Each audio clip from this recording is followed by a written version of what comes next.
శ్రీ మదాంధ్ర మహాభారతం తరాలు మారినా వన్నే తగ్గని అందరి మన్ననలు పొందుతూ అందుకుంటూ ఉండే తెలుగు కావ్యం. ఈ పవిత్రమైన మూల గ్రంథం తెలుగులో నన్నయ్య భటారకుడు, తిక్కన మరియు ఎర్రాప్రగడ అనువాదంతో పూర్తి చేయబడినది ఈ మహోన్నత గ్రంథం. సరళ తెలుగు భాషలో గాడి న్యూస్ ఛానల్లో ప్రతిరోజు పూర్తి అయ్యేంత వరకు అందించటానికి నిశ్చయించాము. ఈ మహాకార్యాన్ని సబ్స్క్రైబ్, షేర్ అండ్ లైక్ చేసి ఆదరించవలసిందిగా, ఆశీర్వదించవలసిందిగా ప్రార్థన. ఇట్లు మీ వడ్డేపల్లి రామకృష్ణ.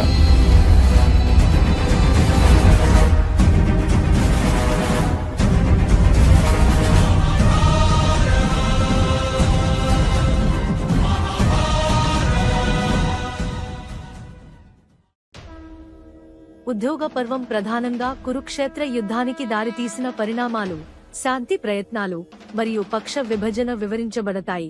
పాండవులు తమ రాజ్యాన్ని తిరిగి పొందేందుకు కృషి చేయగా, శ్రీకృష్ణుడు హస్తినాపురానికి రాయబారిగా వెళ్లి శాంతి కొరకు ప్రయత్నం చేశాడు. అయితే దుర్యోధనుడు ఎట్టి పరిస్థితుల్లోనూ రాజ్యం ఇవ్వమని నిరాకరించి, పైగా శ్రీకృష్ణుడిని బంధించేందుకు ప్రయత్నించాడు. శ్రీకృష్ణుడు తన విశ్వరూపాన్ని ప్రదర్శించి అక్కడి అందరినీ ఆశ్చర్యపరిచాడు. అంతకు ముందు అర్జునుడు శ్రీకృష్ణుని మాత్రమే కోరుకుంటే నారాయణి సేనను పొందాడు. మరోవైపు శల్య మహారాజును కౌరవుల పక్షాన నిలిపేందుకు దుర్యోధనుడు మాయాచాటాలు ఉపయోగించి, భీష్ముడు, ద్రోణాచార్యులు ధర్మానికి కట్టుబడి ఉన్న రాజధర్మాన్ని అనుసరించి కౌరవుల తరపున యుద్ధం చేయడానికి సిద్ధమయ్యారు. మొత్తం మీద ఉద్యోగ పర్వం మహాభారత యుద్ధానికి పునాది వేసే కీలకమైన ఘట్టం.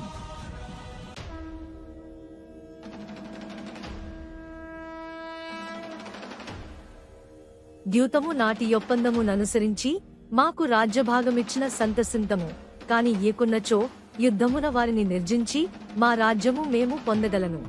మాపై ద్వేషముతోనున్న దుర్యోధనుని మనసు మేమెరుగుదుము. మీరెన్వారును కష్టపడి ఆ దుర్యోధనుని మనసును మార్చడి ప్రయత్నములు చేయనక్కరలేదు. ఆ సుయోధనునకు తన సంసార సుఖములపైనను, రాజభోగములపైనను, ప్రాణములపైనను ఆశ కలదేని యుద్ధభూమికి రావలదని నచ్చజెప్పెదరుగాక. కాదని కదన భూమిని కాలుమోపెనేని కాలుని పురికేగుట ఖాయమని తెలుసుకొనుగాక. ఒక్క దుర్యోధనుడే కాదు, తక్కిన సోదర శతకమును, భీష్మ ద్రోణ కృపాశ్వత్థామాది వీరనివహమును చిరంజీవులుగా మనవలననియే మేము కోరుచున్నామని జగదేక ధనుర్ధరుడైన గాంధీవి ప్రత్యేకముగా తెలుపుమనినాడు అని కౌరవులకు సంజయుడు తెలిపినాడు.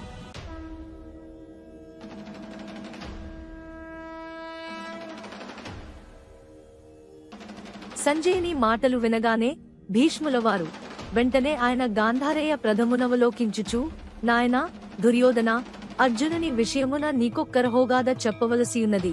ఆదేమన ఒకనాడు సత్యలోకమున సరస్వతీనాథుడు, గురుశుక్రులు, రుద్రాదిత్య, సాధ్యవసుమరు, దప్పరోగణములు, అగ్నియు, ఇంద్రుడు, సప్త ఋషులు మున్నగువారితో కూడి సభాసీనుడై యుండగా, అపరిమిత హృత్తేజ సంపన్నులగు ఇరువురు ఋషి పుంగవులా దరికేగి అచ్చటివారి వెల్ల కమారు పరికించి తమ దారిని తామరిగినారు. ఆదిగని దేవగురువగు బృహస్పతి విధాత సవలోకించి, హే దాత, వచ్చిపోయినయ్యా, ఇరువురునెవ్వరు బ్రహ్మవగు నీకు సైతము అభివాదములర్పించకనే మరలిపోవుటేమి అని ప్రశ్నించగా, పితామహుడు నగుచూ, బృహస్పతి, జంట తాపసులే నరనారాయణులు, మహాతపశక్తి సంపన్నులు, ఆ శక్తితోడనే వారు భువి నుండి దివికి వచ్చి మరలిపోయినారు. సర్వలోక సంరక్షణ భారవాహులు వారు ఆజేయులైన ఆ నరనారాయణులిరువురుగా కనబడు చుండిరేగాని నిజమునకు వారి నడుమ భేద మనునది లేదు.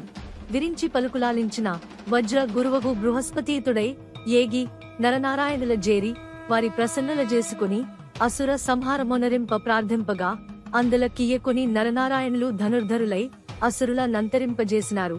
ఈ ఋషి ద్వయమందొకడైన నరుడు కాలకేయ జంభాసురులను 60,000 మంది గల నివాత కవచ రాక్షసస్తే నను అవలీలగా నిర్జించినాడనియు, ఆ నరుడే అర్జునుడనియు ఖాండవ దహన వేళ ఇంద్రుని సహితము నిరోధించి అగ్నిని సంతృప్తిపరచినాడనియు వినియున్నాను. నారాయణుడే శ్రీకృష్ణుడైనాడట. లోక కళ్యాణార్థమే ఆ నరనారాయణులిరుపురును శ్రీకృష్ణార్జునులుగా ప్రభవించినారు. సురాసురగణములేకమై వచ్చినను కృష్ణార్జునుల ముందు మోకరిల్ల వలసినదే గాని మరేమీ చేయజాలరు. ఇదంతయు తొలుత నాకు నారదుల వారు వక్కాణించి ఉన్నారు. అట్టి అవతార పురుషుడగు అర్జునుని జయించుటకు మనమెంతటి వారము. భృగురామ శాపముచే బలహీనుడైన కర్ణుని, కపట ద్యూతనిపుణుడైన శకునిని, దురాచార తత్పరుడైన దుశ్శాసనుని ఆప్త మంత్రులుగా భావించి వారి సలహాలపై సాగు. నీ సమర సన్నాహముల వలన కురువంశ నాశనమే తప్ప యన్యము నూహించుట కైనను వీలు లేకున్నది.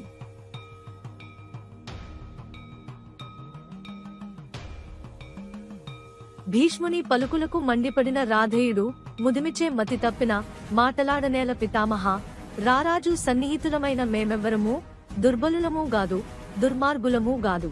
మిత్రుడైన దుర్యోధనుని యానందమునకై ఆ పాండవ పంచకమును నేనొక్కడనే యుక్కడంచగలను. మీ వలనే ఒకరి భుజమును తట్టుచూ మరి ఒకరిని శ్లాఘించు నలవాటు నాకు లేదు. రాజైన ధృతరాష్ట్రుల వారిని, రారాజైన దుర్యోధనుని సేవించుటకు మాత్రము నా జీవితమును త్రికరణ శుద్ధిగా అంకితము చేసియున్నాను అని పలుకుచుండగా మరల శాంతనవుడు కలుగజేసుకుని ధృతరాష్ట్రునితో, మహారాజా, ఈ సూతుని ప్రగల్భములు వినుచున్నారు గదా, ఇట్టి ప్రలాపములతోడనే ఈతడు సుయోధనుని భ్రాంతిలో బెట్టినాడు. ఆ భ్రాంతిని బడియే మన దుర్యోధన కుమారుడు పాండవులతో కలహించి తన ప్రాణములపైకి కురువంశ వినాశనమునకు ఇంతలు చేసినాడు. ఎన్నిసార్లు పరాభూతుడైనను ఈ సూతుడిట్టి ప్రగల్భములు మానుటలేదు. మాటలు కోటలు దాటునుగాని కాళ్ళు గడపలు దాటవనట్లు వీనికివి ఎందులకు వచ్చిన దాంభికములో అర్థము కాదు. మొన్నటి ఘోషయాత్ర వేళ సుయోధనుని గంధర్వులు బంధించిన వేళ వీని విలువిద్యా పాండిత్యమేమయినదో ఎల్లరెరిగినదే కాదా. నిన్నటి గోగ్రహణ వేళ పార్థుడు ఏకమాత్ర యోధునిగా ప్రవేశించి యావత్ కౌరవ సేనావారమును దుళ్లగొట్టి గోవులను మరలించిన వేళ వీని శస్త్రాస్త్ర శౌర్యములెంతపాటివో ప్రపంచమునకు తెలియలేదా. అంబికేయ, ఇంకను ఎన్నినాళ్ళీ అబద్ధ ప్రలాపములు అర్జునుని ముందా, ఈ అర్చకుని దుర్భర ప్రగల్భములు అనుచుండిన భీష్ముని సమర్థించుచు ద్రోణాచార్యుడు లేచి నిలచి, మహారాజా, భీష్ముల వారు సత్యమునే చెప్పుచున్నారు. అర్జునుని హృదయమేమియో సంజయుడు తెలిపియేయున్నాడు. కృష్ణార్జునులు నరనారాయణులని గాంగేయులు వివరించియున్నారు. ఏది ఏమైనను ఈ కాలమునందు భూమిపై అర్జునుని మించిన ధనుర్వేదవేత్త మరియొకడు లేడు అనినాడు. ఆ మాటలు విననిష్టములేనట్లుగా ధృతరాష్ట్రుడు సంజయుని పేరున పిలచి, ధర్మరాజు వైపు వారందరూ ఆతని నేతృత్వమును మన్నించుచున్నారా, ఆతని పక్షమందున్న రాజులలో నెవరైనను యుద్ధము వలదని ఆతని వారించుచున్నారా, అతని బలగమెట్లున్నదో వివరించమని ఆజ్ఞాపించగా సంజయుడు ఇట్లు పలుకసాగినాడు. మహారాజా, అక్కడి వారిలో ధర్మరాజునకెదురాడువారు ఒక్కరునూ లేరు. యుద్ధము చేయుటయా మానుటయా ఎనున్నది ధర్మజుని నిర్ణయముపై ఆధారపడి యున్నదేగాని ఇతరులెవరును నిర్ణయములు చెప్పువారుగా లేరు. ధర్మజుని ఆజ్ఞను పాటించుటయొక్కటియే వారి పని. రాజా, కామము వలనగాని, భైకంపితమనస్కత వలనగాని, ధనాధిక లోభముల చేతగాని, ఇతర ఉన్నతోద్యోగ ప్రలోభము వలనగాని తమ తమ కర్తవ్యములను విస్మరించువారు ఎందరెందరో యుండెదరు. కాని ప్రభు, వారి సేనాపతి ధృష్టద్యుమ్నుడు అట్టివాడు కాదు. ధర్మ కర్తవ్య నిర్వహణము దక్క అన్యమున దృష్టి మరల్చని వాడా సైన్యాధినేత. అతడు ద్రోణ సంహరణార్థమై పుట్టినవాడు. భీష్మునిపై పగబట్టియున్న శిఖండి వారి పక్షముననేయున్నాడు. వంగ, కళింగ, మగధ, కాశీ రాజ్యముల వారున్నారు. అసదృశ పరాక్రమశాలి అయిన రుక్మి, అసమాన యోధులైన కేకేయులు, సాత్యకి, విరటుడు, వారుగాక ద్రౌపది కుమారులైన ఉప పాండవులైదుగురునున్నారు. వీరందరినీ మించి ధర్మజునితో తుల్యమైన నిగ్రహము, కృష్ణునితో తుల్యమైన పౌరుష పరాక్రమములను కలిగిన సుభద్రార్జునుల అనువు పుత్రుడు అభిమన్యుడున్నాడు, ద్రుపదుడున్నాడు.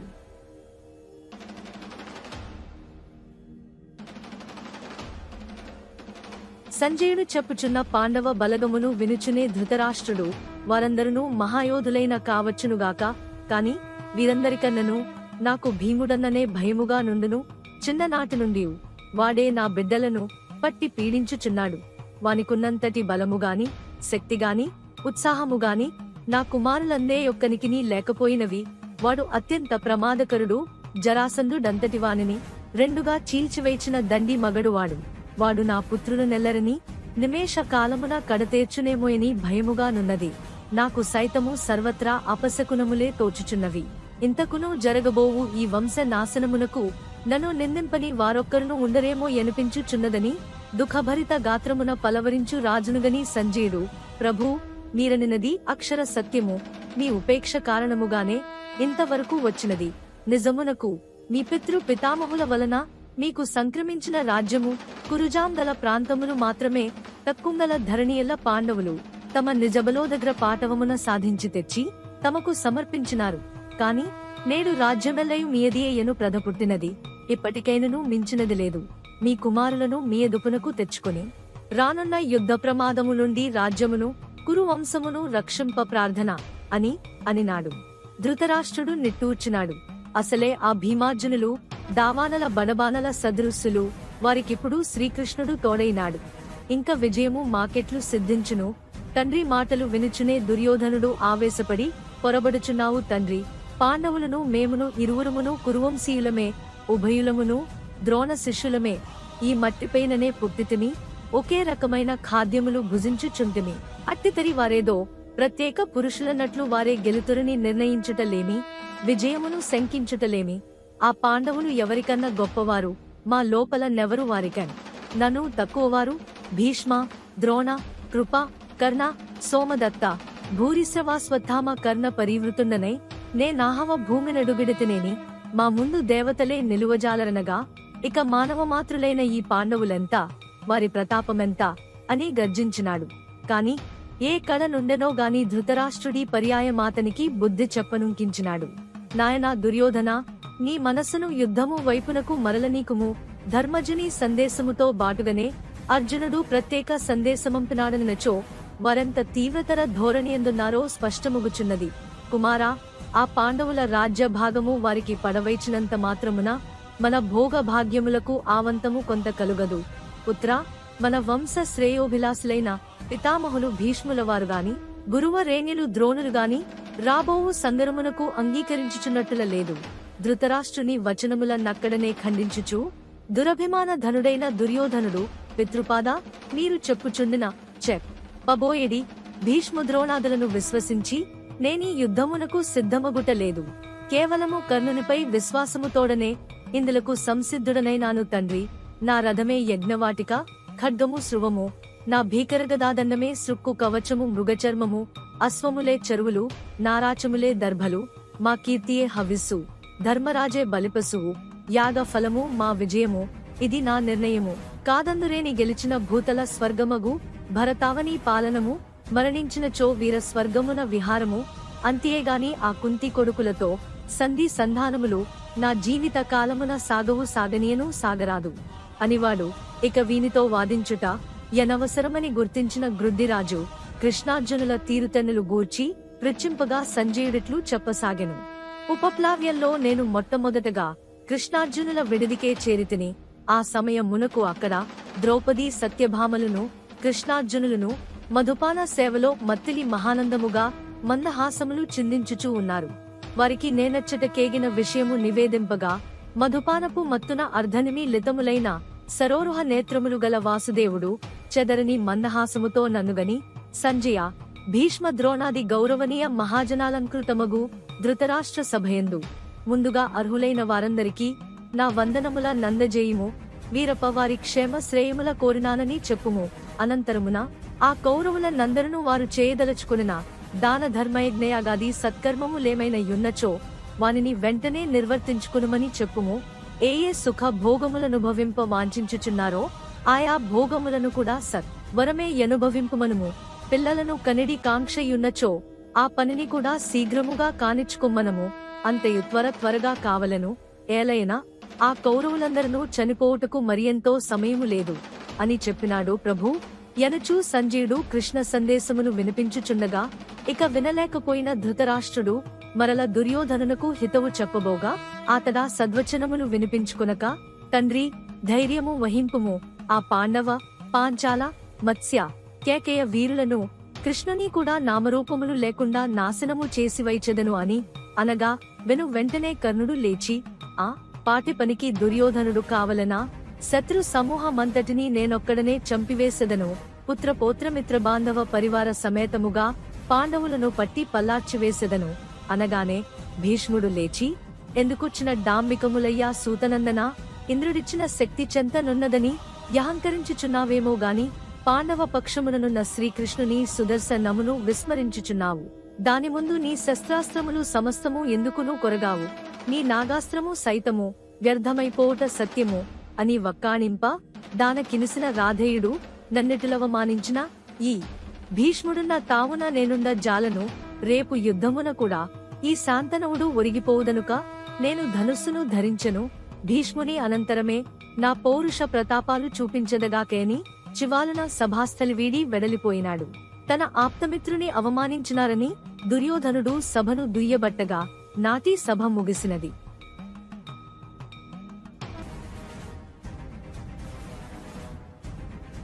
హస్తినాపుర విశేషములట్లుంటే ఇట ఉపప్లావ్యమున పాండపక్షమున శ్రీకృష్ణుని రాయబారి పంపుటకు ప్రయత్నములు జరుగుచున్నవి. శ్రీకృష్ణుడు పాండవుల సందేశములను తెలుసుకొనసాగినాడు. ముందుగా ధర్మరాజు కృష్ణ సంజయుని రాయబారము వలన కౌరవుల అభిప్రాయము స్పష్టమగుచునే యున్నది. యుద్ధము తప్పదనియే అనిపించుచున్నది. అయినను యుద్ధమే చేయవలెనను అభిప్రాయము నాకు లేదు. నీ ద్వారమున మా శాంతి ప్రియత్వము వారికి తెలియజేయవలెను. కేశవ పితృతుల్యుడనడి అభిప్రాయముతో మేమెంత ప్రేమాభిమానములు చూపుచున్నను. ఆ ధృతరాష్ట్రుడు దుర్యోధనవు యామోహితుడై ధర్మ విస్మరణతో మాకన్యాయము చేయుచున్నాడు. అయినను శాంతియే సర్వదా వాంఛనీయముగాన అట్టి శాంతి సాధనకై మేమే మా పట్టును కొంచెము సడలించుకుందుము. ఆ కౌరవులు మా రాజ్య భాగమంతయు మాకు ఇయ్యకున్నను కుశస్థలి రుకస్థలి మాకంది వారణావతము అను 4 మరియు వారికిచ్చవచ్చిన దింకొక్క గ్రామమును చేర్చి మా 5 దమ్ములకు తలకొక గ్రామమైనను ఇచ్చినచో మేమంతకే సంతృప్తులపై శాంతముగా జీవించగలము. నారాయణ, ఆ కౌరవులు బహు దుర్మార్గులు. అక్కడ వారు నీకేమి కీడు చేయుదురోయని భయముగా యున్నది. నిన్ను పంపుటకిష్టము లేదు. కాని మాకు నీవు దక్క ఎవరున్నారు గనుక అని చెప్పుటచే మాధవుడు చిరునవ్వు నవ్వుచూ కౌరవులు తననేమియు చేయజాలరని ధైర్యము పలికి భీముని వంక తిరిగి ఆతని సందేశము నడుగగా భీమసేనుడు గోవిందా, చెప్పవలసినదంతయు ధర్మరాజు చెప్పియే యున్నాడు. వేరుగా నేను చెప్పునదనుచు ఏమీను లేదు. అసహనము, క్రోధము, మూర్ఖత్వము ఈ 3 ఒక్కటిగా రూపుకట్టిన దుర్యోధనునకు ఇది మంచి అది చెడు అను వివేకము లేదు. ధన మదోన్మత్తుడై ఐశ్వర్య ప్రలోభముతో సోదరులమైన మాతోడనే వైరము తెచ్చుకున్నాడా? తనయంతటివాడు మరొకడు లేడనుకును. ఆ యహంభావికి హితబోధలు చెవికి రుచించవు. నిజమాడిన నిష్ఠురమగును వాడు దురహంకారి. అలాగునని నీవు వానితో కటువుగాను పరుషముగను మాటలాడకు సుమా. మెల్లగా మృదువుగా జగన్మోహనకరమైన నీ చిరునవ్వుతో తీయతీయగా ప్రసంగించుచునే వానిని సంధికి సుముఖుని చేయుము. కులమంతయు కూలిపోవుట మాకును ఇష్టము లేదు. అందరము కలిసి మెలసి సోదర భావముతో జీవించవలననియే ఉద్దేశ్యపడుచున్నామనినాడు భీముడు. భీమ సందేశము వినుచునే ఫక్కున నవ్వినాడు పద్మనాభుడు. ఏమేమి ఎవరివి శాంతి వచనములు?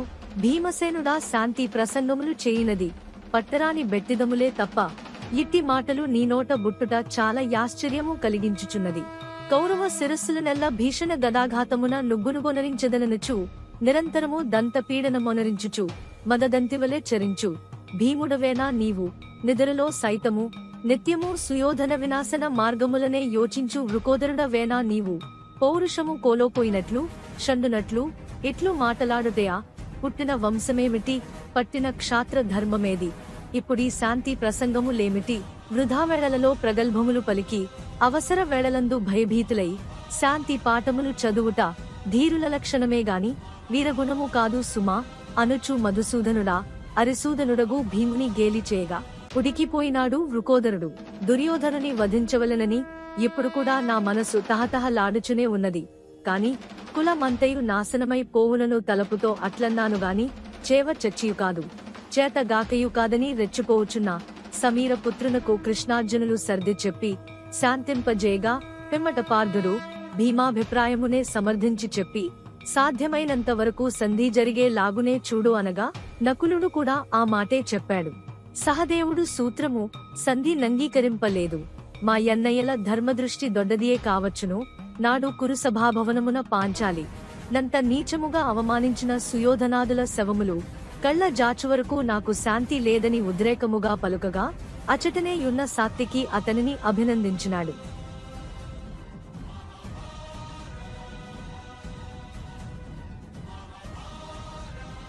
తదనంతరమున కృష్ణుడు ద్రౌపది అభిప్రాయమునకై ఆమె వంక చూడగా ఆమె రోష గద్గద ఖిన్న కంఠితియే అన్నా, నాకు ధర్మం అంతగా తెలియదు. ద్రోహే దోషే దుర్మార్గుడు అయిన వానిని శిక్షించుట నా కడగొట్టు భర్తకు తప్ప తక్కిన నలుగురు పతులకు అధర్మముగా కనిపించుచున్నది. అన్నయ్యా, కన్నయ్యా, నీ వెరుగవా నా అభిప్రాయము? నీ వెరుగవానే పడిన బాధలు అన్ని బాధలు పడి ఇంత ఓర్చుకుని బ్రతికి యున్నది దేనికోసమో మరల కౌరవులతో బంతి భోజనమునకు కూర్చుండుటక ముట్టునబడి యున్నాను మొర్రోయని ఘోషించుచున్నను వినక కొప్పుపట్టి సభ కీర్చికట్ టుపుట్టుము ఊడదీబోయినారే. అట్టివారి నడుమ మరల తల ఎత్తుకుని ఎటుల తిరగగలను? ఆ చెట్టెల్లెల్లరూ చుట్టములనియు మామలు మరదలు తోటి కోండండ్రు అని చెప్పుకునుచు ఎటుల బ్రతుకమందువో నీవే చెప్పవయ్యా. అన్నా, ఉత్కృష్టమైన జన్మనాది వరప్రసాదం వల్ల యజ్ఞగుండం నుండి ప్రభవించాను. నేను ద్రుపదుని ఇంట పెరిగాను. పాండురాజుకు కోడలినయ్యాను. పాండవుల పట్టమహిషినయ్యాను. శాత్రవలోక సమవర్తి అయిన దృష్టద్యుమ్నుడి తోబుట్టువువై చెప్పశక్యముగానంత గొప్పవాడినైన నీకు అభిమాన సోదరినైనాను. అటువంటి దానిని రాజసూయావభృత స్నాన పునీమైన నాకేశరాజుని చేబట్టి చీచీ ఏమని చెప్పమా? ఆ అవమానం అలా అగ్నిలా దహించివేయవలసిందేనా నన్ను? దుష్ట దుశ్శాసను కర్కసతోష్ట రుధిరధారతో హృదయ నిస్పృవేణిని తడుపు తాననిన కుంతి మధ్యముని మాట నమ్ముకొని ఎన్ని నాళ్లుగా నీ శిరోజముల ముడువక మసలుచున్నది సంధి కొరకేనా? అన్నా, నా అలనాటి మహావమానమునెల్ల మంచి మేమును పెదతండ్రి పినతండ్రి బిడ్డలమేనని వారును కూడికొనినంత మాత్రాన నేను సైతం తలవంచి ఆ బిచ్చపు కూడు తినవలసినదేనా? ఆ పెద్దాయన చెప్పెడిది సబబేనా సౌరీ? ఆనాటి సభలో ధర్మబద్ధులమై ఆగినాముగాని రేపటి యుద్ధమున చూడు మా ప్రతాపము అన్నారా పెద్దాయన? దుర్యోధన దుశ్శాసనులను దురమున దొళ్ల గొట్టెదనని శపథము చేసినారా రెండవ ఆయన? కర్ణుని కాటగలిపి తీరచనన్నారు ఈ మూడవ ఆయన? ఇప్పుడు వీరందరూ కలిసి సంధి అంటున్నారు. అన్నయ్యా, ఇదే చెప్పుచున్నాను. వీరందరూ బంధుత్వము నెంచియో కౌరవులనిన భయపడియో యుద్ధము చేయకుందురుగాక కాని నీ పేరింటి దానిని యాజ్ఞసేనిని అయినా నేను మాత్రము ఊరుకొనలేను. అయినను భార్యనంతటి భయంకరా సమానము చేసిన భ్రష్టులపై పగదీర్చుకునలేని వీరి మగతనములెందులకు? మూతులపై మీసములెందుకు? గాలిచూలి చేతిలో దండమెందులకు? గీర్వాణపతి కొడుకునకు గాంధీవమెందులకు? ఆ యాయుధముల నీవు అగ్నిలో పడవేయు మనుము. ముసలివాడైనను పసతగని నా తండ్రి ద్రుపదుడు, ద్రోణవధ కొరకే జన్మించిన నా అన్న దృష్టద్యుమ్నుడు, తోటి కోడలు సుభద్ర, ఆమె కొడుకు అభిమన్యుడు, నేను, నా 5 కుమారులు, మేము 10 మందిమే యుద్ధము చేసి ఆ కౌరవాధముల రౌరవాది నరకముల కంపెదము, మా పగమేమే తీర్చుకొందుము అనుచూ వీరావేశ విషాద రోషములు ముప్పిరిగుని కన్నుల నీరు చిప్పిలగా చెప్పిన మాటలకు కృష్ణుడు ఆమెను ఓదార్చుచి 13 సంవత్సరములుగా దుఃఖించుచున్న దుఃఖమింక చాలునులే చెల్లెలా, ఇకపై కౌరవ స్త్రీలు ఏడ్చెదరు లెమ్ము. మనము సంధి ప్రయత్నము చేయకయే జగడమాడి వారిని వధించినామనో అప్రతిష్ట రాకుండుటకే గాని నీ భర్తలలో ఎవరికి నిజముగానే ఈ సంధి ఇష్టము లేదు. కౌరవుల తరపున మనతో పోరాడుటకు వచ్చిన మిత్ర రాజులను, వారి బలాబలములను, కౌరవులలోని అంత కలహాదులను క్షుణ్ణముగా పరిశీలించి భావి రణరంగమున వ్యూహము లల్లుకొనుటకై నేనే స్వయముగా హస్తినకు పోవుచున్నాను గాని లేకున్నా ఈ రాయబారమునకెవ్వరు పోయినను ఒక్కటియే, నీ కనుల కరువుదీరా, నీ మనసు బరువుదీరా, కౌరవేశ్వరుల మృతకళేబరాలను చూచడి సమయమాసన్నమైనది, దిగులు పడకు చెల్లి అని చెప్పగా ఆ మరునాడే శ్రీకృష్ణుని ప్రయాణము ఉండగా రథాంగధారి రథారోహణ చేయవేళ ధర్మజుడాయనను జేరి త్రివిక్రమ, హస్తినకు చేరగనే ముందుగా మా తల్లిగారైన కుంతిని గాంచి క్షేమమరసి మా క్షేమమును నమస్కారములను అందజేయుము. అట్లే అమాత్యులైన విదురుల వారి పట్ల కూడా సుమా అని చెప్పి శుభ సూచకములగు మంచి శకునములతో దామోదరుని రథము దంతిపురి వైపు కదిలినది.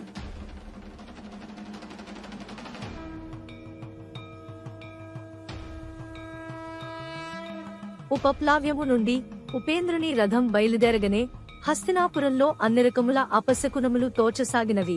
అంతలోనే శ్రీకృష్ణుడు కరిపురికి రానున్న వార్త తెలిసి ధృతరాష్ట్రుడు మహానందపడి ఆనందములో తత్తరపడినాడు.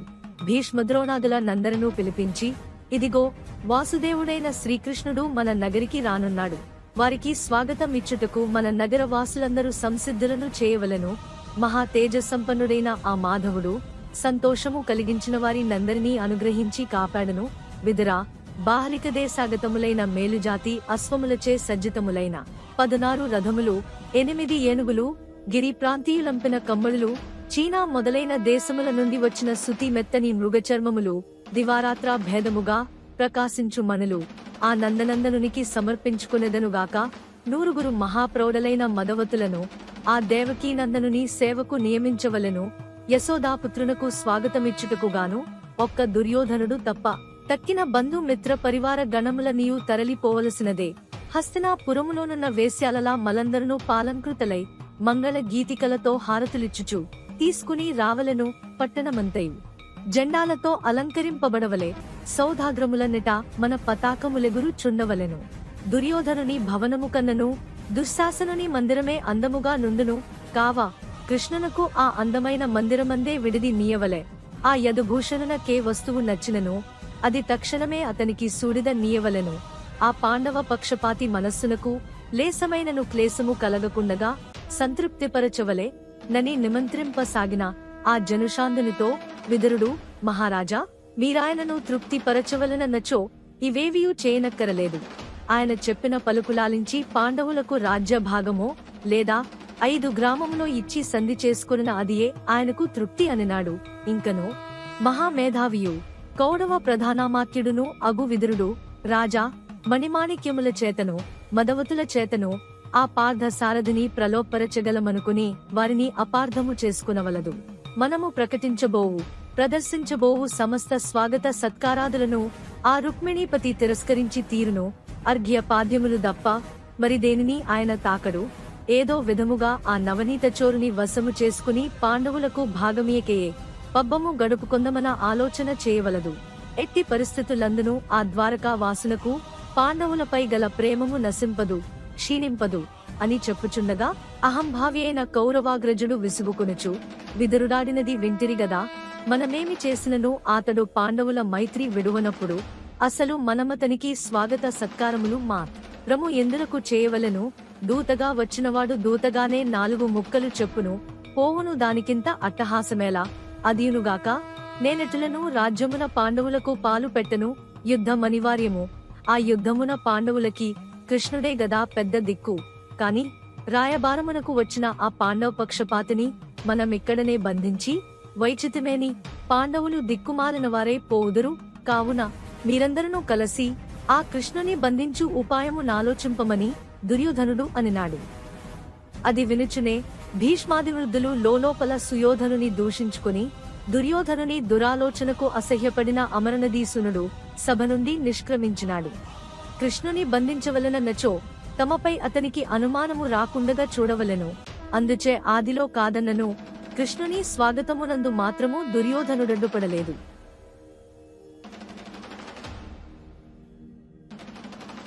కృష్ణాగమనము.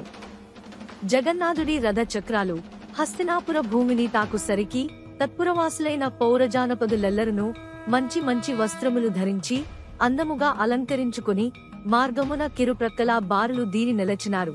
నగర ద్వారము వద్ద భీష్మ ద్రోణ కృపాది వృద్ధులు దుశ్శాసనాదులు సారసాక్షునికి స్వాగతమిచ్చినారు. నగరమునందు గృహద్వారములలోనూ గవాక్షములందును ఆడువారు కలువ కన్నుల మాలలతో కామజనకుని సందర్శనార్థము చేరి వందెమాగదులు వనజాక్షిని అపురూప చరిత్రమును గానము చేసి రాజవీధినదిగమించి రథము సువిశాల సౌధ విరాజితమైన దుర్గమున ప్రవేశించినది. రాజభవనము చేరిగా కృష్ణుడు రథమును దిగి ధృతరాష్ట్రుని వైపునకు నడిచినాడు. భీష్మద్రోణులు ఇరువైపులా నిలచి ధృతరాష్ట్రుని కృష్ణుని వైపునకు నడిపించినారు. అందరినీ మందహాసముతోనే తిలకించినాడు యదుతిలకుడు. ధృతరాష్ట్రునిచే చూపబడిన సువర్ణాసనమందాసీనుడై సంప్రదాయానుసారము కౌరవులర్పించిన ఆర్ఘ్య పాద్య మధుపర్కములందుకొని అనంతరమున అక్కడనున్న వారినెల్లా పలుకరించి అప్పటికి ధృతరాష్ట్రుని వద్ద సెలవు తీసుకుని విదురునితో కలసి అతని ఇంటికేగినాడు సౌరి. తన ఇంట విదురుడు శ్రీకృష్ణుని యథాశక్తిగా యథాభక్తిగా పూజించిన అనంతరం కుశల ప్రశ్నలు సాగినవి. అనంతరమచ్చటనే కొంత తడవు విశ్రాంతి తీసుకుని మధ్యాహ్నవేళ తనకు మేనయత్త పాండవులకు మాతృశ్రీ అయిన కుంతీదేవి గృహమునకు వెళ్ళినాడు శ్రీకృష్ణుడు. శ్రీ మదాంధ్ర మహాభారతం తరాలు మారినా వన్నే తగ్గని అందరి మన్ననలు పొందుతూ అందుకుంటూ ఉండే తెలుగు కావ్యం. ఈ పవిత్రమైన మూల గ్రంథం తెలుగులో నన్నయ్య భటారకుడు తిక్కన మరియు ఎర్రాప్రగడ అనువాదంతో పూర్తి చేయబడినది ఈ మహోన్నత గ్రంథం. సరళ తెలుగు భాషలో గాడి న్యూస్ ఛానల్లో ప్రతిరోజు పూర్తి అయ్యేంత వరకు అందించటానికి నిశ్చయించాము. ఈ మహాకార్యాన్ని సబ్స్క్రైబ్, షేర్ అండ్ లైక్ చేసి ఆదరించవలసిందిగా, ఆశీర్వదించవలసిందిగా ప్రార్థన. ఇట్లు మీ వడ్డేపల్లి రామకృష్ణ.